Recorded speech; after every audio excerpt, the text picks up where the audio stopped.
Lembra a galera aí que somos nós agora, por favor, meninos.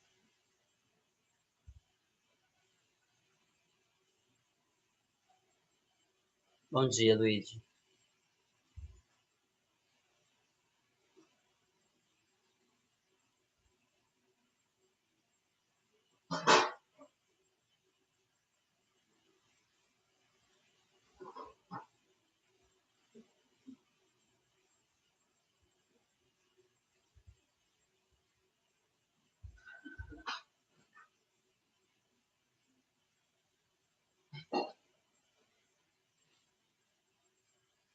Que horror! Por que tão tarde?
Vamos começar, então?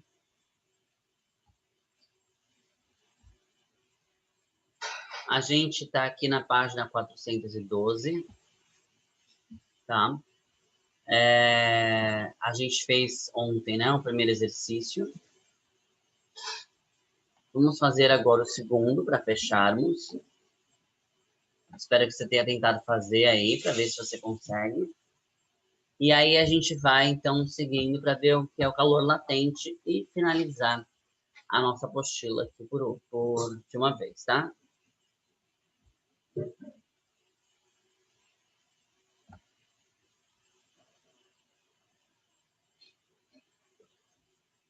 Bom, a pergunta diz o seguinte: brisa do mar versus a brisa da terra, né? Você já reparou que durante o dia o vento tende a soprar do mar para a praia, enquanto à noite é o contrário? Eu, honestamente, nunca tinha parado a pensar assim, quer dizer, quando eu tirei das de vocês, né? Sobre essa diferença. Mas se você for à praia nesses dois momentos, você consegue perceber essa brisa vindo desses dois lugares, tá? Aqui a gente não vai trabalhar tanto com detalhes mais específicos de como que funciona essa brisa, tá? Mas eu queria falar para vocês que muitas das coisas que criam os ventos é uma diferença de pressão, tá? Pressão atmosférica. E vocês vão entender isso melhor mais para frente, né? Em química, principalmente, do que física. Apesar que também as duas trabalham. Mas, e aí, se alguém aí estiver interessado em estudar, sei lá, oceanografia, vai estudar bastante isso, diga-se de passagem. Mas, aqui, a gente vai entender ao começo dessa história, né? Como é que começa, então, a criar essa tal brisa, né? E aqui ele está mostrando já para você o que está relacionando. Mas ele pergunta assim, ó.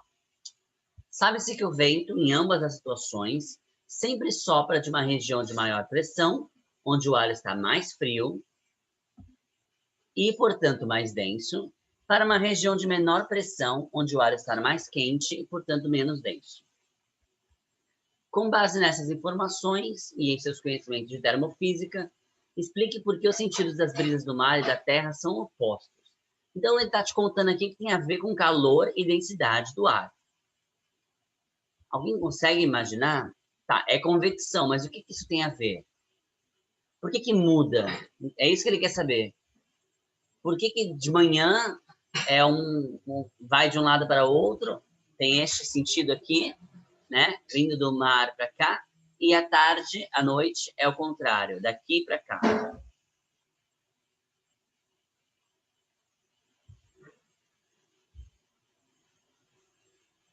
Alguém consegue imaginar?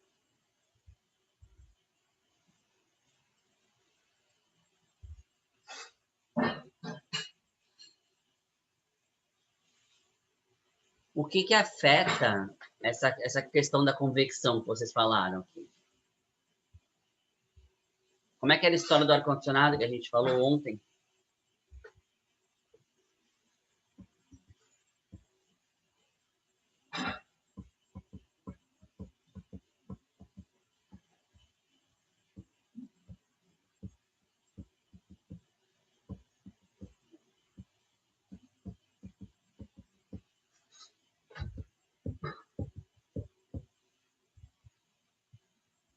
Eu não sei o que aconteceu com vocês, viu? Vocês foram uma turma tão falante, tão expressiva. Ninguém escreve nada aqui.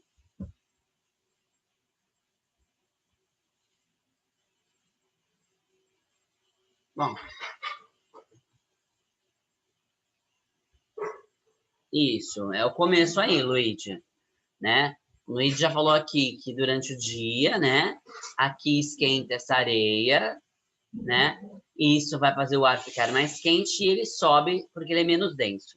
Bom, o começo é por aí mesmo, né? E aqui a gente tem que relacionar também com o que a gente viu sobre o calor específico, tá?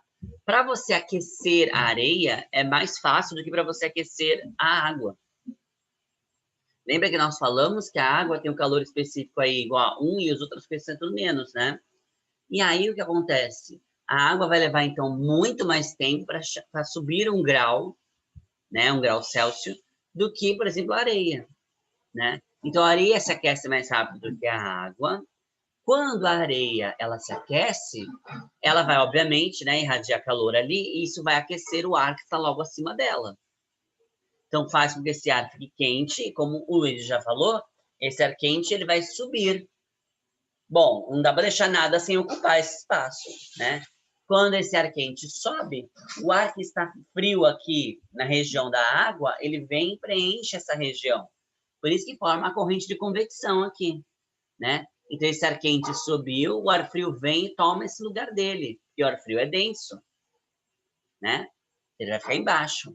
O que vai acontecer com esse ar frio? Ele também vai se aquecer e vai subir. Aí o outro ar frio vem e vai rodando, e roda, e roda, e roda, né? Sempre aquecendo e resfriando, aquecendo e resfriando. Beleza, mas isso é o que acontece durante o dia. Durante a noite é o oposto, tá? O que está acontecendo aí? À noite, a água finalmente esquentou, né? Não falei para você que o calor específico dela era alto, então demorava para ela esquentar. Quando chega de noite, ela já esquentou finalmente, né? Depois de pegar calor o dia inteiro. Agora, a parte quente é a água. Por quê? Porque a gente sabe que quem tem calor específico baixo esquenta rápido, mas também resfria rápido, né? Ele perde esse calor facilmente. Mas não é o vento que faz ele ir nessa direção? Ele quem? O vento empurra o ar para o mar, mas o vento é o ar em movimento. É justamente ele que está fazendo isso. Existe o vento por conta dessa corrente que está sendo criada. Né? O ar está aqui. Se eu crio locais com diferenças de pressão, eu gero vento. É isso que gera o vento. É isso que faz o ar andar. Locais com diferenças de pressão. Essa que é a jogada. A brisa se forma porque um lugar está quente, outro está frio, tem diferença de pressão, então movimenta o ar. Se fosse tudo igual, o ar estaria parado.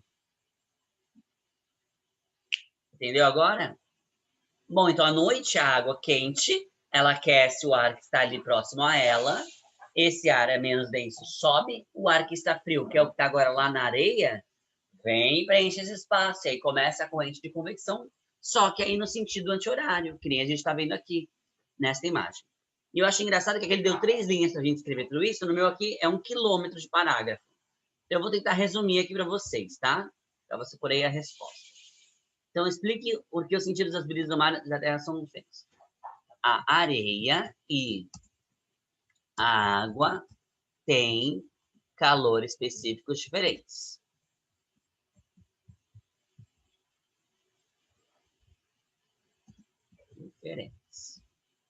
Sendo que a areia aquece mais rapidamente. O ar em volta dela se aquece, fica menos denso e sobe. O ar mais frio passa a ocupar esse espaço, formando a brisa. À noite, a água já aqueceu e a areia perdeu calor. Então, o ar que se aquece é aquele acima da água.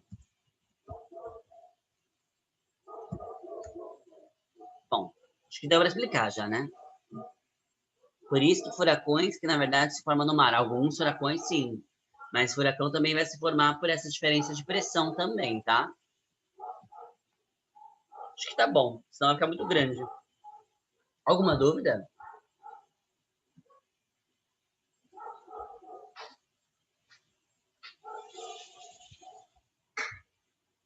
Alguma dúvida? Não, né? Que ótimo. Nossa, super bom aqui. Beleza. Então, vou apagar, tá bom?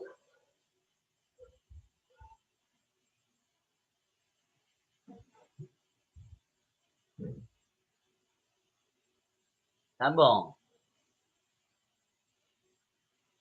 Agora, a gente vai ver aqui como que funciona essa questão de receber o calor, né? Trocar o calor com alguma coisa. Só que agora, essa substância que nós estamos trabalhando, esse material, ele vai mudar de estado físico. Tá? Antes nós estávamos falando apenas do aquecimento, então estava subindo 1 grau, né, de temperatura e acabou. Agora, não tem um voltar? Tem. Vou deixar aqui assim, então. Agora, o que vai acontecer é que além de estar aumentando essa temperatura, né, ou diminuindo, é claro. Então, peraí que eu subo aqui melhor, para você tirar o print. Aumentando ou diminuindo essa temperatura, essa substância ela vai mudar de estado físico, tá? E aí é que está o ponto, né? Na verdade, conseguiu já? Na verdade, quando, por exemplo, o caso da água, que é o mais fácil da gente trabalhar, né? A água está ali já, quando ela alcança os 100 graus Celsius, ela vai começar a não só se aquecer, não vai mais se aquecer necessariamente, mas ela vai começar a usar esse calor para mudar de estado físico, tá? Isso, claro, que se ela estiver em uma atmosfera, ou seja, aqui no nível do mar, tá? Como a gente aprendeu lá no 6º ano, quanto mais a gente vai subindo, menor grau fica. E aí, esse calor que vai receber vai começar, então, a fazer com que ela vaporize, e não mais para que ela se aqueça, tá? Olha que curioso. Então, aqui ela não vai mais se aquecer, literalmente. Ela vai usar este calor para mudar de estado físico. Bom, o que é, então, isso? Isso, né, essa jogada, é o que a gente chama de calor latente. Latente é uma coisa que fica ali escondida, né? Então, é por isso que ele tem esse nome, né? Porque é um calor que está se escondendo, porque ele está servindo, na verdade, para a mudança do estado físico, e não para o aquecimento mesmo, de graus, né, de temperatura.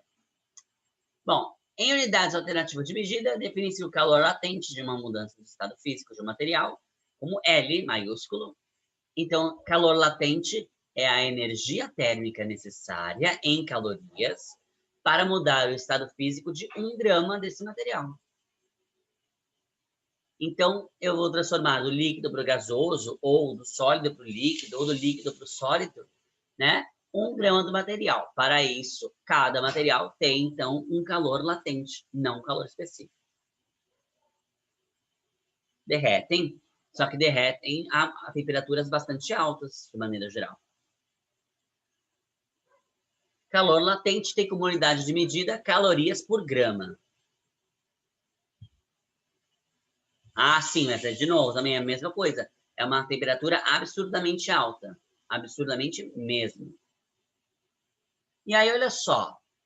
Detalhes aqui. A gente viu, então, antes a tabela, mostrando pra gente o calor específico. Que é para subir 1 grau, 1 grama do material. Agora, para mudar de estado físico, eu tenho valores diferentes. E, dependendo do estado físico, o valor também é diferente. Olha só na água. Quando ela chega na temperatura zero, para que ela mude do estado sólido para o estado líquido, ela tem que receber ali, ó, 80 calorias por grama. Tá? Para que ela comece a evaporar, ela tem que receber 540 calorias por grama. Então, perceba que o calor, a gente chama de calor latente de fusão, calor latente de vaporização. É diferente, tá? Olha o álcool. O álcool, ele entra em fusão, ele vai para o estado líquido a menos 114. Por isso que a gente não acha álcool sólido. O calor latente dele é só 25 calorias por grama. Ele vaporiza a 78 e o calor latente é 204. E por aí vai, tá? Olha aí, ó, o que você estava perguntando, o Luigi. O chumbo vai vaporizar a uma temperatura de 1744. Baixinho, né? Mas, em compensação, o mercúrio se torna líquido a menos 39 graus e vapor a 357. Ok? Bom, uma vez definida essa grandeza, podemos calcular a seguinte maneira o calor que é necessário para provocar uma determinada mudança de estado físico num corpo de massa M. Lembrando, então, que a massa está, obviamente, envolvida nisso. Então, aqui é uma fórmula similar à anterior que nós vimos. Olha lá, não era a capacidade térmica, né? Era a massa vezes o calor específico. Para calcular o calor, né? A quantidade de calor era a capacidade térmica pela variação de temperatura. Aqui não vai ser assim. Aqui é mais simples. O calor vai ser a massa vezes o calor latente daquele material. Então, a massa influencia também, tá? Como vocês podem ver, até a unidade de medida envolve gramas, né? E é só isso. Então, ele precisa receber aí X valor de calor latente para que ele saia, então, de um estado físico para outro. Tá? E aí, agora, a gente pode tentar fazer a atividade 2. Vamos lá. Tá. Vaporizando a água da panela. Vamos retomar os dados do item 1 da atividade anterior. Suponha que o telefone toque exatamente no instante em que o 1,2 litros de água da panela começou a ferver. Então, no momento que ele começa a ferver, toca o telefone e você vai lá atender. É um amigo seu que mora numa outra cidade que você não vê há tempos, ainda mais na época da pandemia, né? Depois de vários minutos ao telefone, você se dá conta de que se esqueceu da água fervendo na panela. Putz! Ao chegar na cozinha, uma surpresa. Só sobrou metade da água na panela. Quanto tempo vocês ficaram no telefone? E aí? Como você acha que eu consigo descobrir isso? Quanto tempo você ficou no telefone? Lembrando que alguns dados aí são referentes ao exercício anterior. Então, por exemplo, ele contou para a gente no exercício anterior que a boca do fogão fornece 400 calorias, né, por segundo. Mas ele contou que o rendimento disso, né, o quanto realmente que a panela absorve, são só a metade. Então, vamos lembrar disso também. Eram 200 calorias por segundo. Como que eu sei quanto tempo a gente ficou no telefone?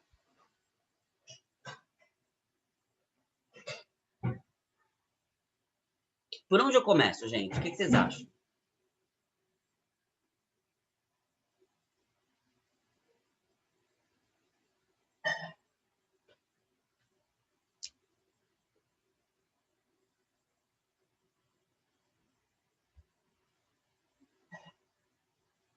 Isso daí é o calor específico, né? Aí o calor específico não vem ao caso para a gente agora. Como ele está mudando de estado físico, agora eu quero o calor latente. Tá? Ele falou para você que ferveu, então a gente tem que considerar isso.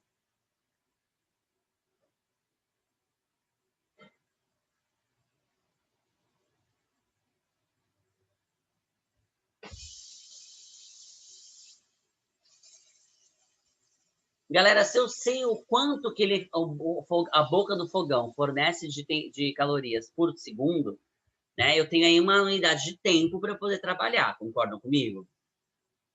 Né? Então, eu preciso saber se ele dá 200 calorias por segundo, eu preciso saber quanto de calorias que precisou receber essa minha água para que ela fervesse. Né? Porque se eu souber a quantidade que ela recebeu de calorias, eu consigo calcular a partir do tempo que eu sei que o fogão fornece. Entenderam? Aí, então, ó, o Luigi me falou aqui, temos a fórmula ali em cima, né? O calor é a massa vezes o calor latente. Bom, o calor latente da água a gente tem na tabela. O calor é uma coisa que é interessante a gente saber, né? Essas calorias, quanto que precisa para que a água ferva. Qual que é a massa da água? Qual que é a massa que eu tenho que considerar aqui, então? E aí?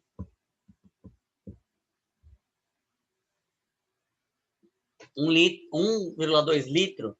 Mas esse 1,2 litro ferveu? Foi tudo isso que ferveu e a gente perdeu?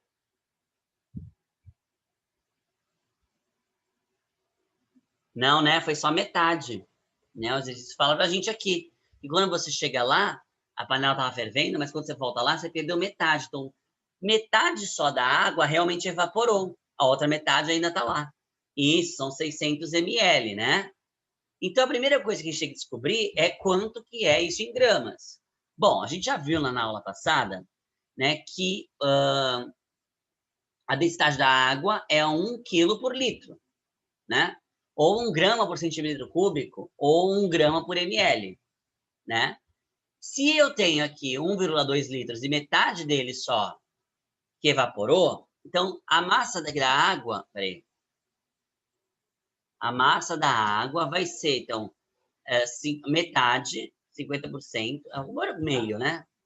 Mesma coisa. Meio vezes o total, que, bom, se a densidade da água é 1 quilo por litro, e eu tinha lá 1,2 litro, então eu tinha vamos pôr para grama já, tá? 1.200 gramas. Não é verdade? É 1, né? Só converter.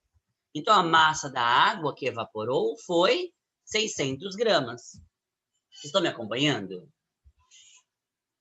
Eu preciso, por causa da fórmula, ela pede massa e não volume.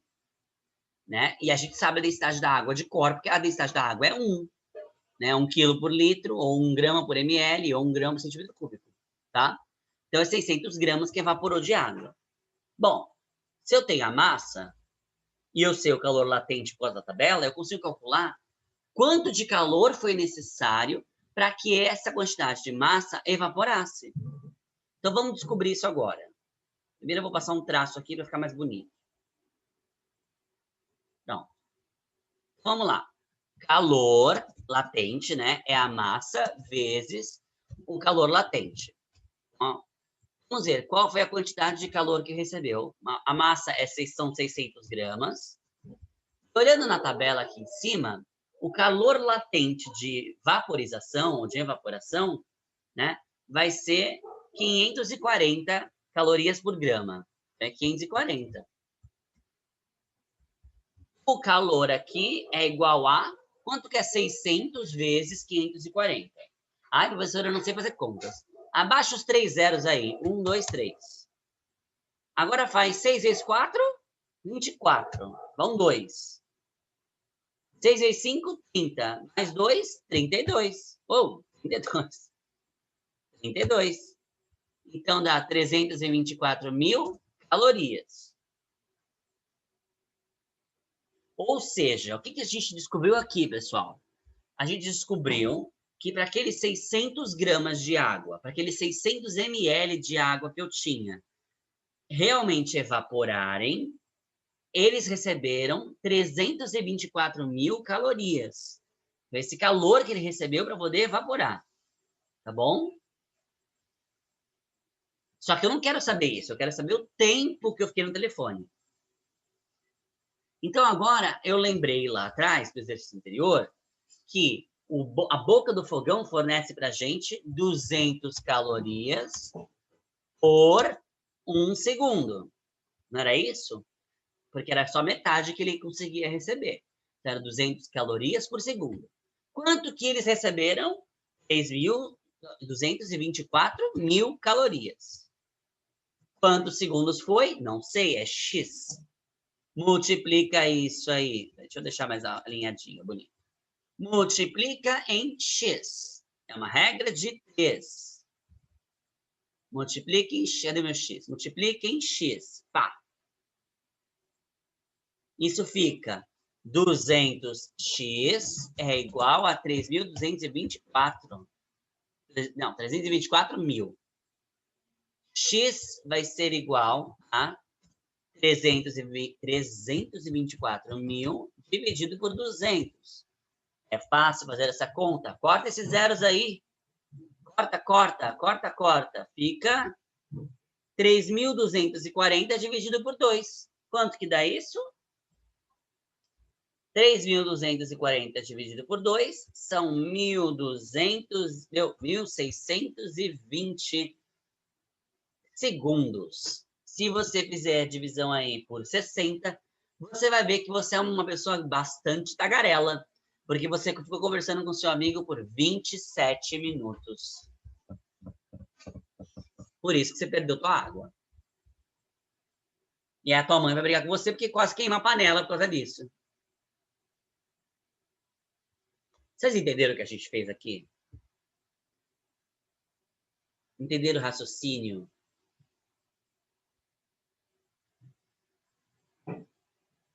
Alguma dúvida, pessoal? 8º ano, acorda, pelo amor de Deus. O 9º ano tá batendo aí na porta já. Ano que vem ainda é mais difícil. Vamos. Estou considerando, então, que vocês entenderam. Só o Luiz falou que não tinha dúvidas. Vou apagar. Posso apagar?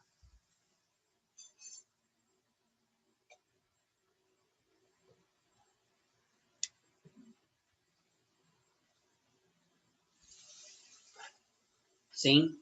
Então, vamos lá. Teste 1. Do Enem, hein? As altas temperaturas de combustão e o atrito entre suas peças móveis são alguns dos fatores que provocam o aquecimento dos motores a combustão interna.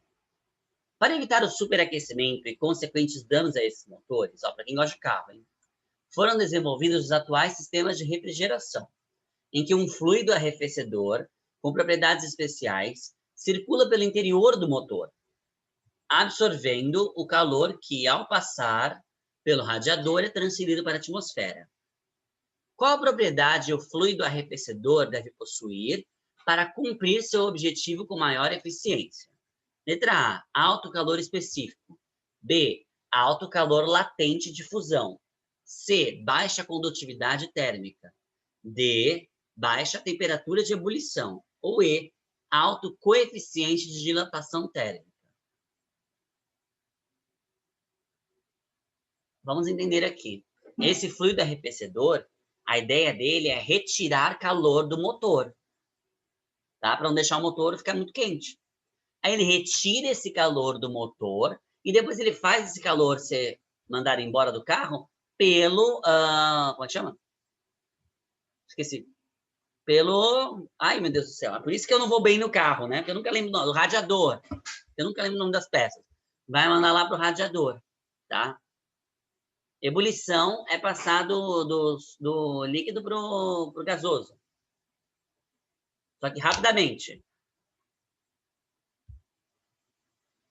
Tá? Então, qual deles aqui é uma característica boa para esse fluido ter?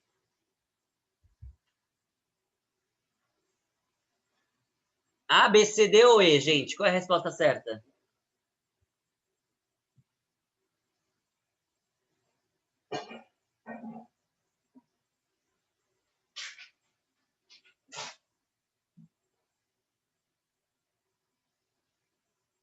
Bom, olha só. Se a minha intenção é fazer com que eu tenha uma coisa que consiga absorver bastante calor, né? Para que ele possa mandar embora, eu não vou querer que ele esquente muito rápido. Porque se ele esquentar muito rápido, vai acabar esquentando o carro inteiro. Não, eu quero que ele consiga pegar bastante calor de alguma coisa, né? Então, eu quero que ele mude de estado físico, do líquido para o gasoso ou do sólido para o líquido. Não, primeiro que ele já é um líquido. Se ele evaporar, ele vai perder a função dele. Então, eu não quero que ele mude de estado físico. Então, não é calor latente. Tá? Então, a letra B, por exemplo, está errada. Baixa temperatura de ebulição, eu não quero que ele vire vapor. Então, também não é a D. Alto coeficiente de dilatação térmica. Dilatação térmica, lembra, ele é aumentar de volume. Por que eu quero que ele faça isso? Isso não tem nada a ver. Isso não é absorver o calor, isso vai acabar complicando, podendo entupir as coisas que tem ali. Então, não é. Sobrou aí a baixa condutividade térmica e o alto calor específico. Galera, se ele tem baixa condutividade térmica, ele não vai pegar esse calor que eu quero, né? Porque ele tem baixa condutividade. Na verdade, o que eu quero é que ele tenha um alto calor específico, tá? Para que ele consiga absorver bastante desse meu calor e depois mandar para o radiador mandar embora para a atmosfera esse calor tirando do motor. É a letra A, tá bom? Número 2. Um estudante irá realizar um experimento de física e precisará de 500 gramas de água a 0 grau. Acontece que ele tem disponível somente um bloco de gelo de massa igual a 500 gramas e terá que transformá-lo em água. Então, vamos ter que fazer fusão aqui, né? Considerando o sistema isolado, isso quer dizer para ele você não considerar as coisas que afetam de verdade. A quantidade de calor em calorias necessária para que o gelo derreta será... Aí ele te dá o dado para você, não é porque não é coreba. Calor de fusão do gelo é 80 calorias por grama por grau Celsius. Tá? Então, esse é o calor de fusão dele, para que ele entre, né, em fusão. Bom, essa é muito simples. Você precisa simplesmente calcular o calor mesmo que deve ser fornecido para esse gelo para que ele se torne líquido, tá? Mas olha só, quanto de gelo que eu tenho? Eu tenho 500 gramas. Quanto de água que eu quero? 500 gramas. Bom, então basicamente, né, eu não vou perder nem ganhar massa. Então é só aplicar a fórmula. Calor vai ser igual a massa vezes o calor latente. Qual é o calor? É o que eu quero saber. Qual é a massa da água? 500 gramas. Tem que pôr em gramas, não é em quilos. Qual é o calor latente? Ele já te deu, é 80. Então, a quantidade de calorias necessárias para transformar esse gelo em água é 500 vezes 80. Né? Abaixo os zeros. 1, 2, 3. 5 vezes 8, 40. Então, são 40.000 calorias. Ele deu aqui em calorias, não deu? Quantidade em calorias. Então, a resposta certa é a letra D de dado. Isso era bem fácil, né, gente? Olha, caiu no vestibular.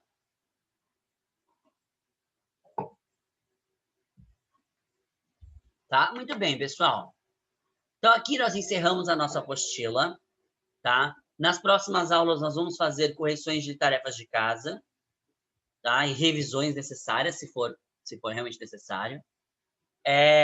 Eu gostaria muito que você revisse tudo isso, visse se você está com dúvidas ou não, como sempre. Eu sempre falo e nunca está vindo dúvidas nenhuma aqui, tá? Tem gente que não faz prova, verifique as provas, né? Vai ter agora, a gente está terminando aí a época do quarto bimestre, vai ter depois a recuperação do quarto e vai ter a subgeral. Se você está precisando de nota, nossa, Yasmin entrou agora. Se você está precisando de nota no primeiro, segundo, terceiro bimestre, faça, por favor, essa subgeral, para você substituir essa nota que está ruim, tá? E se você estiver realmente precisando de nota agora no quarto, você não foi bem, faça a recuperação também, mas dedique-se, né? Você sabe que quando vocês querem, vocês conseguem facilmente. Então, por favor, né? É isso, então. A gente se vê na semana que vem, mas a apostila está encerrada. Conseguimos, tá bom? Agora é esperar o 9º ano, tá bom? Tchau, gente, até.